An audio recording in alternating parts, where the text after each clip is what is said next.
students, my name is Anita Sharma and welcome back to my YouTube channel Learn Literature. So students, today my topic is subordinate clause, and in my last video I talked about clauses, types of clauses, which means principal clause, coordinate clause and subordinate clause. So I am pretty much sure that you are aware about clauses and types of clauses.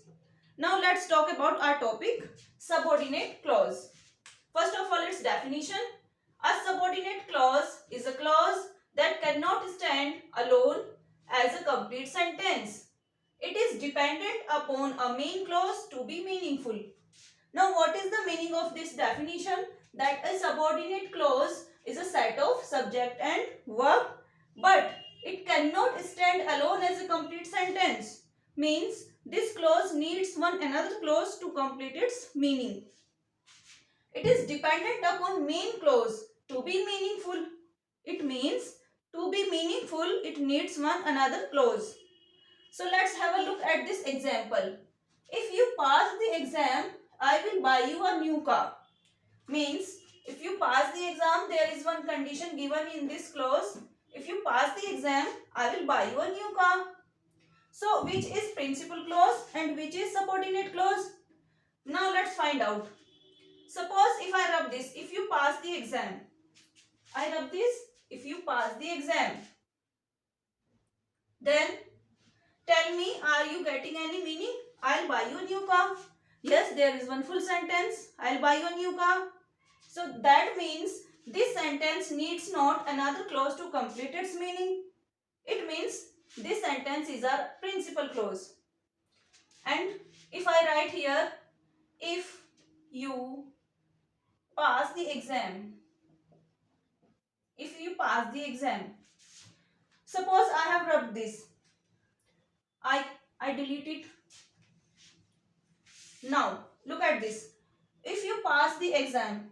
Now tell me if this sentence is complete. No. If you pass the exam, then what? Then I'll buy you a new car. That means to complete the meaning of this clause, we need one another clause. Right? So it is our subordinate clause. Subordinate clause. So our definition is subordinate clause is a clause that cannot stand alone as a complete sentence. It is dependent upon main clause to be meaningful. Now you got it? The meaning of this definition? Okay. Now come to the types of subordinate clause. Please note it down in your notebook as it is very important. Subordinate clause is important because there are again 3 types of subordinate clause and questions are asked from this clause. Now, let's have a look at the types. First of all, noun clause. Subordinate clause has 3 types. One is noun clause, another one is adjective clause, and third one is adverb clause.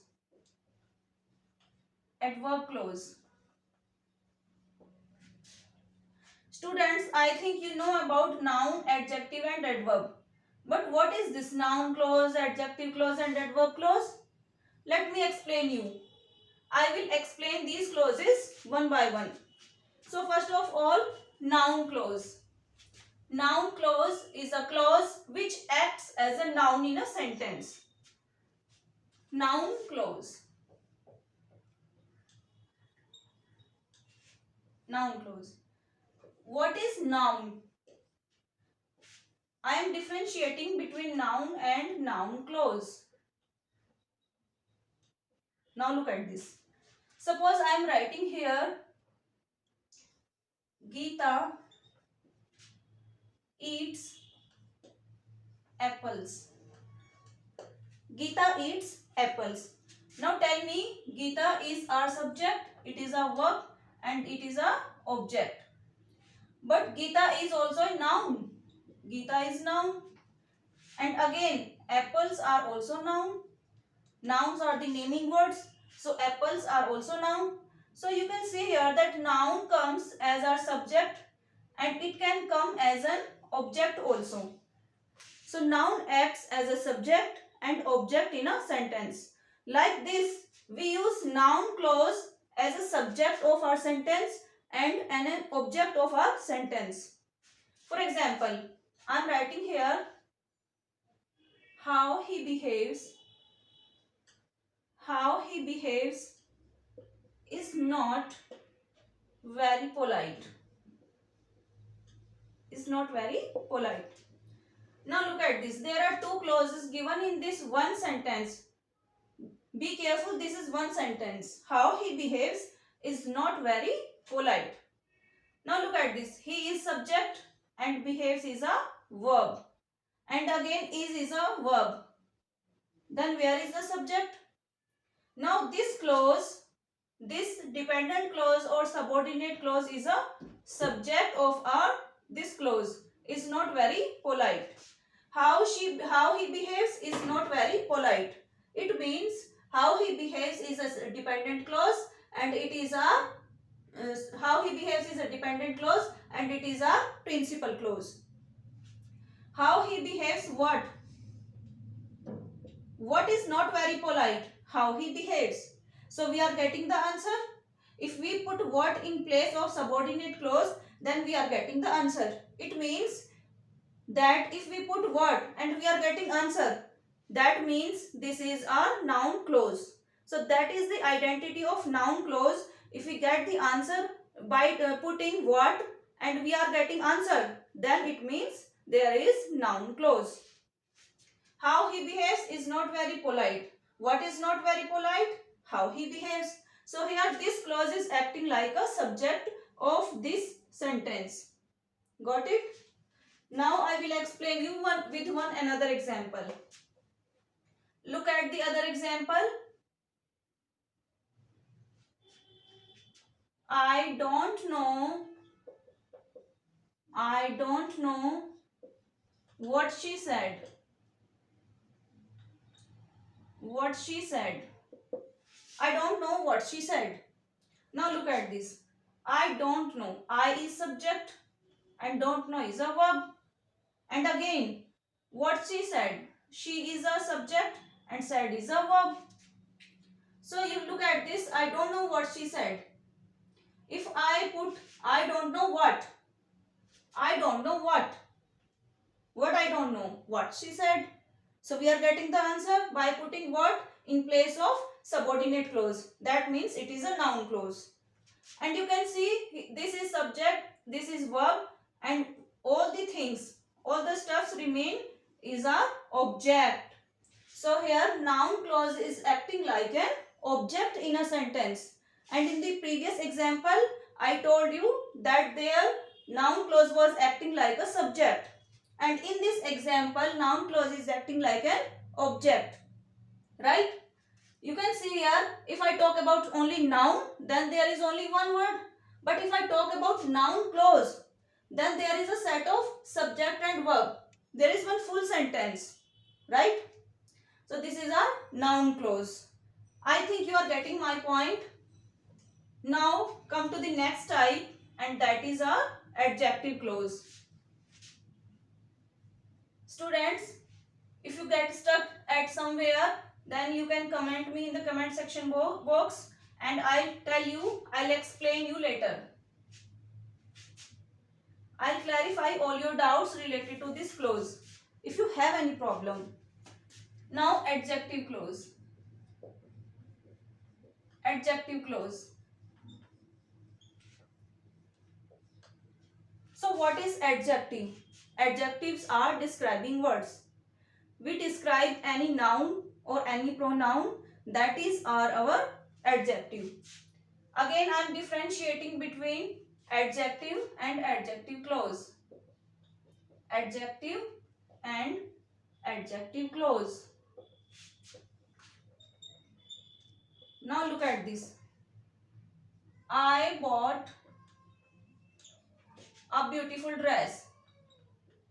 I bought a beautiful dress. Look at this.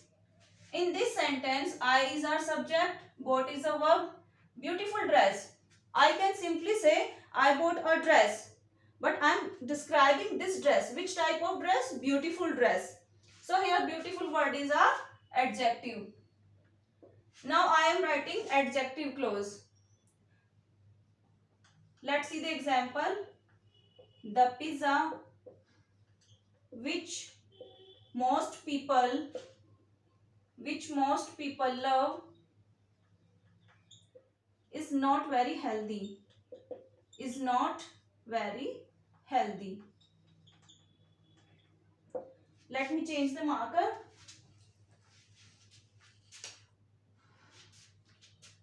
Okay.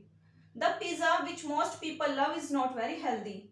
So here you can see there is one clause given, which most people love. Pizza is our subject, is a verb, and this is a clause, dependent clause, which most people love.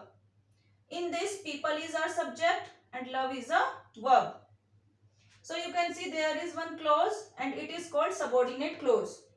And this subordinate clause is acting like an adjective clause. In which type? In what way? Because this clause is describing this pizza. Which pizza? Which most people love. I can simply say the pizza is not very healthy. The pizza is not very healthy, I can say. But I am describing the pizza which most people love. That means this clause is acting like an adjective. And it is describing pizza. Now got it?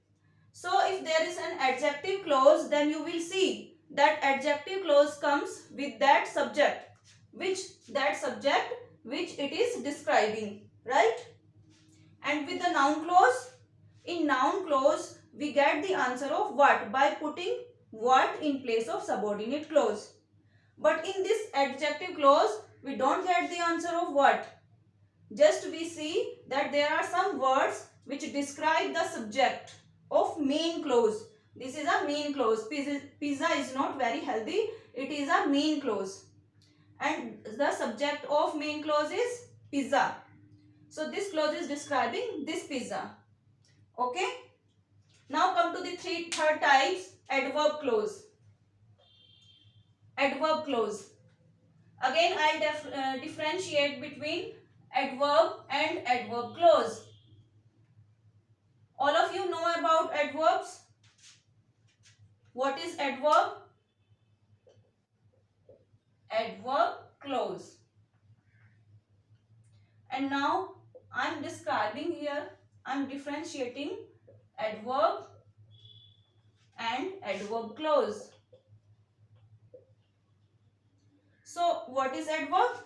Adverb are the words which describe any verb, any adjective or any adverb itself. So adverbs are the verbs that describe how the work is complete.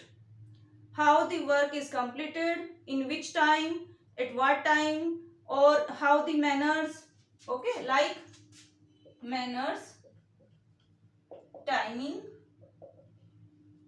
reason, place. These are the words, these are the things which adverb describes. Like I am writing here, the horse ran fast. The horse ran fast. Now look at this sentence. Horse is our subject, ran is a verb and fast is a adverb. How? Because we are describing with the help of fast how the horse ran. Horse ran fast. We can simply say the horse ran. Horse ran. But we are adding fast. So we are telling the manner of his running. So this word is our adverb. Now how we use adverb clause in our sentence. Look at this.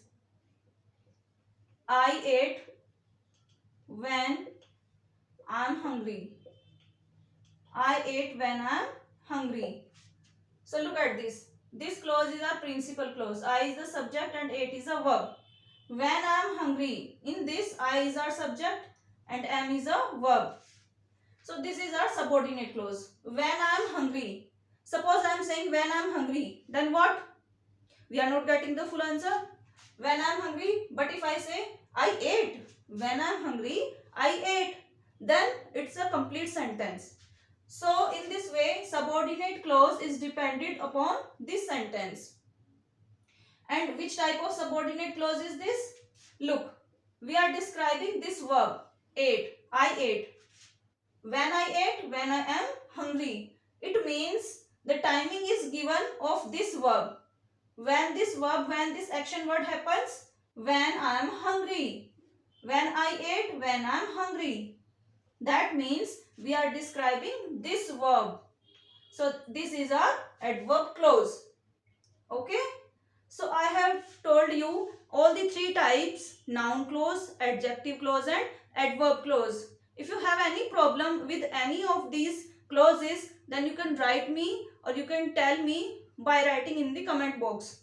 Children, I'll upload more videos related to the grammar concepts, and you will find it that all these videos will be fruitful for you.